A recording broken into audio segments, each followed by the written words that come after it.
나일스 박사라고 하는 분이 아프리카에서 선교한 한 선교사 부부의 경험담을 우리에게 들려줍니다. 이 부부가 오지에 들어가서 전도하던 이 젊은 의료 선교사 부부인데 성과가 없이 몇 년을 지나고 나서 몹시 실망을 하고 이제 그냥 돌아가야 되는 게 아닌가 하는 생각을 하고 있었습니다. 그렇게 오지에 와서 몇 년 동안 희생하고 헌신했으면 예수 믿는 사람들이 좀 나오고 해야 되는데 생각처럼 그렇게 실적이 나질 않는 거예요.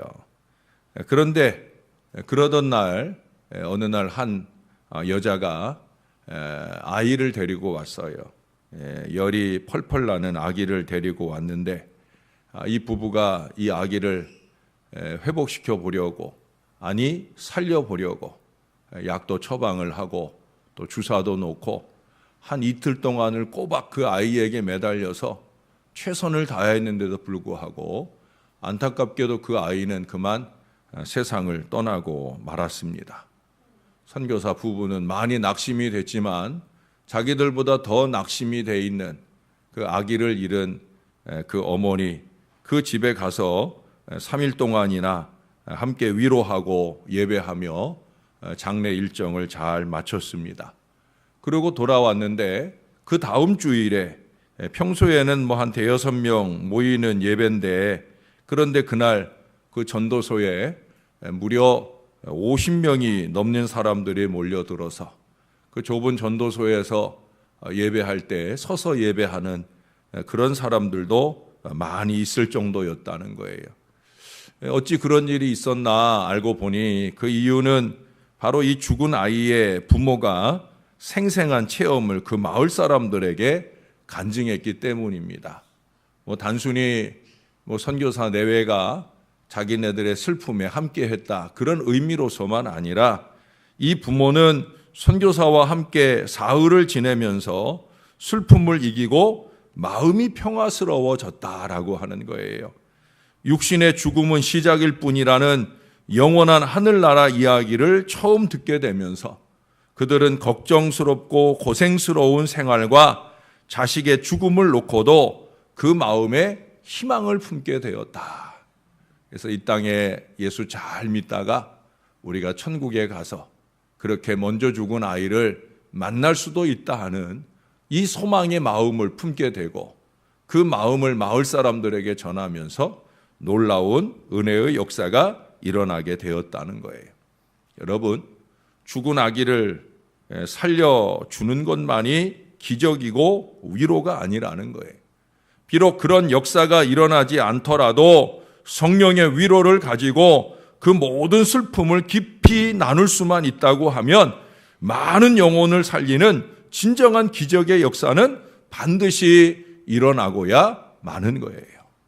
목사는 신방을 갈 때나 목회를 할 때 정말 저에게도 기적 역사가 일어나기를 소망하는 마음이 왜 없겠습니까? 어떤 땐 정말 죽은 사람을 살리고픈, 살려주셨으면 하는 간절한 바람의 때도 있습니다. 그러나 그런 것만이 항상 기적은 아니거든요. 하나님은 또 다른 영적 기적을 우리에게 소원하고 있어요. 그것이 가능하려고 하면 저나 여러분들의 마음속에 하나님 마음이 품어질 수 있을 때에야 그런 일들이 일어나는 거예요. 이제 오늘부터 다시 엘리바스 등 친구들과 욥과의 두 번째 논쟁이 시작이 됩니다. 이번에도 역시 엘리바스가 먼저 나섭니다. 그가 먼저 나서는 이유는 전에도 제가 말씀을 드렸었고 또 오늘 10절에서도 암시를 하고 있죠. 10절에 보면은 우리 중에 머리가 흰 사람도 있고 연로한 사람도 있고 내 아버지보다 나이가 많은 사람도 있느니라. 결국 누구 얘기하는 거냐면 자기 얘기하는 거예요. 내가 너보다 어른이다. 예? 오늘날로 말하면 그때와 똑같이 연세가 높은 것도 될 수 있고 또 그 외에도 신앙 연륜이 더 오래거나 또는 제가 몇 달 전에 어른에 대한 주제의 설교를 느헤미야서를 볼 땐가 아마 했을 거예요. 어른이라고 하면 나이로서의 어른도 있고 또 직분상의 어른도 있다. 그 직분상 중직에 계신 경우를 꼽을 수도 있을 거예요. 어찌 보면은 이제 저를 포함하는 그런 얘기도 될 수 있을 것이니까 이에 해당하시는 분들은 오해 없이 들으시기를 바랍니다. 10절에 말씀하듯 거기 머리가 희거나 또 나이가 많거나 하신 이 어르신들이 빠지기 쉬운 오류가 바로 욥과 같이 자기보다 연소한 사람을 무시한다는 거죠. 물론 어르신들이 이런 오류에 빠지기만 하는 게 아니에요. 다른 것들도 많죠. 새로운 변화나 또는 문명의 이기에 익숙하지 않잖아요. 제가 얼마 전에도 저는 벌써 4월 말쯤 그 어르신의 생신 때 제가 문자를 보내놨는데, 근데 이 어르신은 문자를 제대로 보질 못하시잖아요. 그래서 얼마 전에 따님이 오셔서 핸드폰을 체크해 주시다가, 저도 우리 처가에 가거나 아니면 본가에 가면 이 어머님들 핸드폰을 제가 체크를 해드리거든요.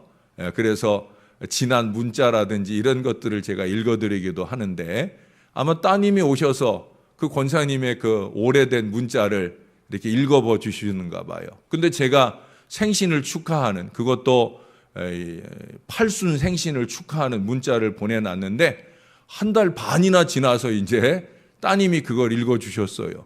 그래도 우리 권사님이 감사한 게, 아이고 목사님 생일도 축하해 주시고 감사합니다. 내가 읽지를 못해서 우리 딸이 와서야 이제 읽어줘가지고 제가 알았네요. 그러면서 예의를 갖춰 저에게 감사를 표시하더라고요. 제가 어르신들이 문자 못 읽을 걸 알면서도 문자를 보내는 건 그때라도 읽게 되기를 바라는 마음에서 저는 그저 축하하는 마음만 전해드리는 거거든요. 이처럼 연세가 드시면 이 새로운 변화나 또는 문명의 이기에 익숙하지 않은 순간을 만나게 돼요. 그런 건 괜찮아요. 근데 오늘 여기에 보여주는 상당히 문제가 될 오류는 뭐냐? 그것은 자기보다 연치가 젊은 어린 사람들의 이야기에 귀 기울이지 않는다는 거예요. 우리가 잘 보듯이 엘리바스가 말할 때나 빌닷이 말할 때나 소발이 말할 때나 그에 대해서 욥은 끊임없이 반론을 제시했어요. 또 그 상대방에게만 말하는 것이 아니라 욥은 반드시 하나님께 대한 기도로 자기의 언어들을 마무리했던 걸 우리가 보았습니다. 누구에게 한 얘기예요? 엘리바스에게 한 얘기고, 빌닷에게 한 말이고, 소발에게도 한 말이에요. 그런데 그가 뭘 말하고 어떤 신앙의 고백과 간구를 드렸는지 안중에 없어요. 오늘 읽은 내용들에 보면은 그 모든 것들을 싹 무시하고 엘리바스는 자기 말만 하려고 하는 거예요. 그래서 많은 오해 속에 그의 의견이 펼쳐지고 있음을 더 확인할 수 있어요. 첫 번째 변론 때보다 더 심각하게 엘리바스는 자기 경험에 기초한 오류에 빠지고 있다는 거예요. 2절에 보면은 이 욥의 대단한 지혜를 헛된 지식이라고 그렇게 말을 합니다. 3절에서는 결코 유익이 되지 않는 말이라고, 또한 한 번 더 강조해서 무익한 말이라고 연거푸 치명타를 날려요. 5절에서는 간사한 자의 혀를 택했다라고 말하고 이렇게 아예 근본부터 무시합니다. 그러니 4절에서 내가 하나님 경외하는 일을 그만두어 하나님 앞에 묵도하기를 그치게 하는구나. 전혀 얼토당토하게 그렇게 욥의 신앙을 오해하는 모습을 보여줍니다. 여러분, 이미 우리가 확인했잖아요. 욥은 논쟁 중간중간에 꾸준히 하나님을 찾았잖아요. 하나님께 묵도하며 그의 말을 내놓았잖아요. 그러나 이 모든 것들을 그저 인정하지 않고 있는 거예요. 13절에 가서는 하나님께 분노한다고 비난을 하고 욥이 사람들의 죄성을 인정하지 않는 듯 그 다음 14절에서 지적을 합니다. 그러나 여러분, 욥은 모든 해결의 실마리를 하나님께 두었잖아요. 그러니 하나님께 매달리고 하나님 저랑 좀 가까이 지내자고, 하나님이 저를 찾으시면 제가 대답할 거고 제가 하나님 부를 때 하나님 응답해 주시라고 그렇게 간절하게 매달리는 순간을 우리가 보았잖아요. 9장 20절 같은 데서 인간의 전적인 부패성을 이미 인정을 했었잖아요. 결국 엘리바스는 이 욥의 말은 하나도 듣지 않았다는 거예요. 여러분, 이미 이것은 대화가 아니죠. 지금 욥에게 필요한 것은 마음을 터놓는 대화, 자기의 그 괴로움에 귀 기울여 줄 사람, 바로 그런 사람이죠. 이걸 이루지 못한다고 하면 아무 의미가 없는 거예요. 첫 번째 변론이 끝났을 때 차라리 돌아가 주는 것이 더 좋았을 텐데 안타깝게도 엘리바스는 또 입을 열고 말았어요. 또 한 가지 여러분, 우리 어르신들이 이 10절에서처럼 너무 외적인 연치에 매달린다는 거예요. 많은 흰머리가 다 지혜를 말하는 건 아니잖아요. 연로함과 나이 많음이 항상 진리를 말한다는 보장도 없잖아요. 죄송한 말씀이지만 저도 이제 나이를 먹으니까 지혜가 떨어지는 것 같아요. 머리도 잘 잊어버리기도 하고, 아마 여기 계신 어르신들은 저보다 더 잘 잊어버리실 거 아니에요. 그렇죠? 나는 지혜롭게 말하고 싶은데 잘 생각이 나지 않아서. 얼마 전에 우리 그 남명현 선교사님이 제가 이렇게 강의를 하면 그걸 이제 말레이 말로 이분들에게 통역을 바로바로 해주는데, 이 남명현 선교사님이 15년 이상 그 말레이시아에 있다 보니까 우리 단어를 모르니까 말레이 말로 번역을 하는 게 어려운, 통역을 하는 게 어려운 거예요. 말레이 말도 잘하고 우리 말도 잘하는데 제가 볼 때는 이제 나이가 먹은 거죠. 저도 머릿속에 단어는 생각이 나는데 입에서 안 나올 때가 있거든요. 나이를 먹었다는 거거든요. 마음속에 지혜는 맴도는데 그 지혜를 조리 있게 쏟아내는데 한계를 느끼는 거예요. 그래서 통역하는 중간중간에 저한테 말레이어의 단어를 물어보는 거는 저한테 할 수 없는 일이고, 제가 말한 말의 단어를 물어보더라고요. 영준아, 그 말은 무슨 말이야? 그러면 제가 말했던 단어를 이제 설명을 해주면, 그러고 이제 그거를 말레이어로 통역을 해줘요. 나이가 들었다는 거거든요. 그도 그렇고 저도 그렇고 저보다 더 어르신들도 마찬가지일 거예요. 여러분, 우리의 나이나 직분상의 어른이 지혜를 바랄 수 있지 않지는 않지만 항상 지혜롭다는 어리석은 생각을 버릴 수 있어야 되는 거예요. 가장 큰 중요한 것이 있어요. 그것은 뭐예요? 진정한 지혜는 하늘로부터 오는 줄로 믿습니다. 솔로몬 18 어린 나이예요. 그 어린 나이지만 그 어린 솔로몬에게 당대 어느 누구도 따르지 못할 큰 지혜가 임하잖아요. 하나님이 그에게 지혜를 주시고자 하니까 18 나이에도 그가 충만한 지혜로 전 세계 많은 사람들에게 지혜를 쏟아내잖아요. 지혜는 하늘로부터 오는 거예요. 그래서 하나님께 무릎 꿇어야 되는 거죠. 그보다 더 어린 사무엘, 그 당시 이상이 흔히 보이지 않는 때, 지혜가 제대로 깨달아지지 않는 때, 그 어린 사무엘, 불과 손가락에 꼽을 정도의 나이밖에 안 되는 사무엘에게 하늘의 지혜가 임하고, 그 연로하신 엘리 제사장이 머리를 조아릴 정도의 신령한 지혜를 쏟아 놓는 것을 보지 않습니까? 나이가 들었다고 30년 목회를 했었다고 해도 아직까지도 부족하다고 여겨지는 저를 들어서 하나님께서 많은 어르신들께 이 하나님의 말씀을 풀어 전하게도 하지 않습니까? 특별히 우리 여러 어르신들이 겸손히 저의 말씀을 들으시고 받는 것은 저의 지혜가 아니라 하나님의 지혜이기 때문인 줄로 믿습니다. 그러므로 교회는 외적으로 보이는 기준에 의해서 상하를 구분하기보다는 좌우평등의 마음으로 서로를 대해야 되는 거예요. 교회는 상하 구조의 관계가 아닙니다. 교회는 목사나 성도들이나 또 성도들 상호 간에도 마찬가지예요.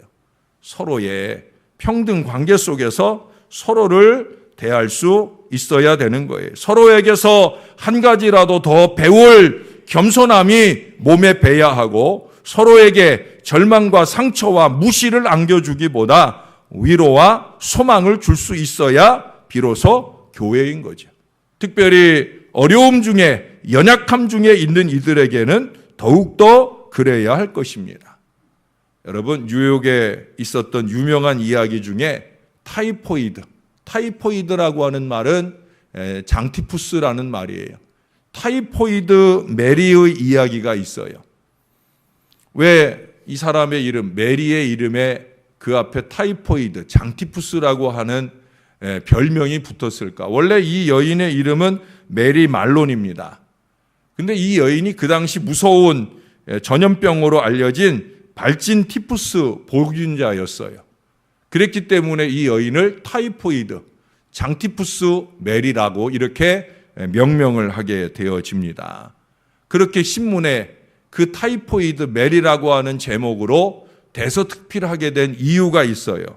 뉴욕시의 위생국에 근무하던 조지 소퍼 씨가 이 발진 티푸스균을 오이스터 베이, 뉴욕 근교의 해변인데 그 오이스터 베이에서 발견을 하게 됩니다. 그러니 이 위생국에서는 이 전염병에 대한 역학조사를 하게 되잖아요. 왜 여기에 이 병원균이 생기게 되었는가? 역학조사를 해서 원인을 찾게 되었는데 그것이 바로 그 식당에서 조리사로 일하고 있는 이 메리 말론이 그 보균자여란.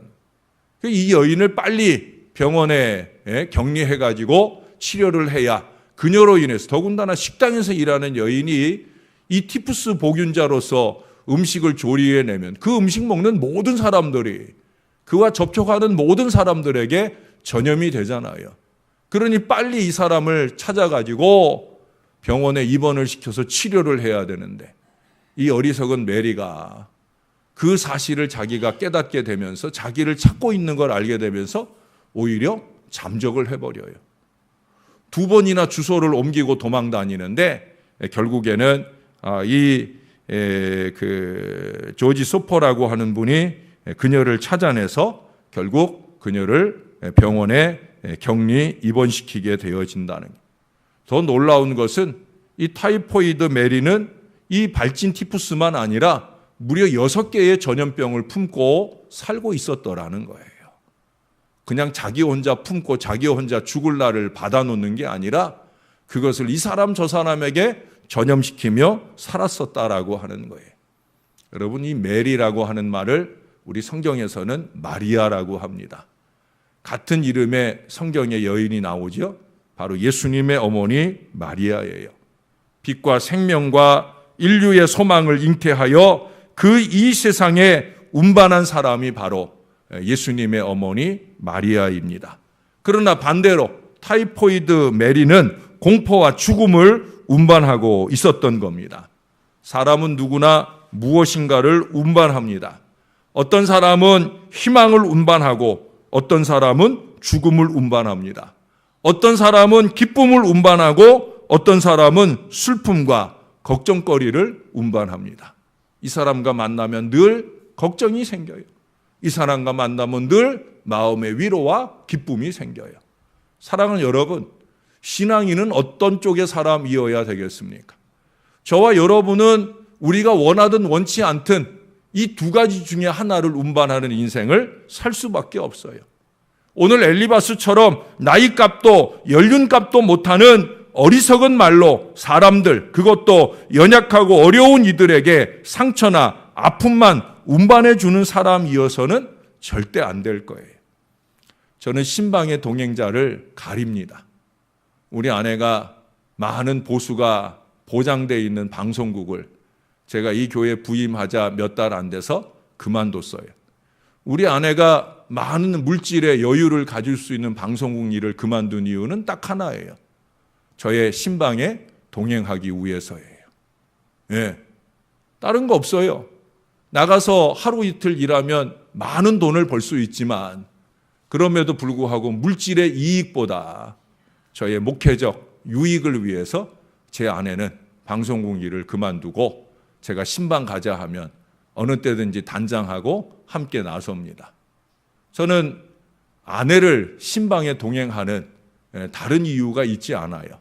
그것은 우리 아내가 오랜 동안 저의 목회를 도와주고 또 저의 목회, 특별히 신방 목회에 있어서 무엇을 해야 되는지 그것을 잘 알기 때문에 그래요.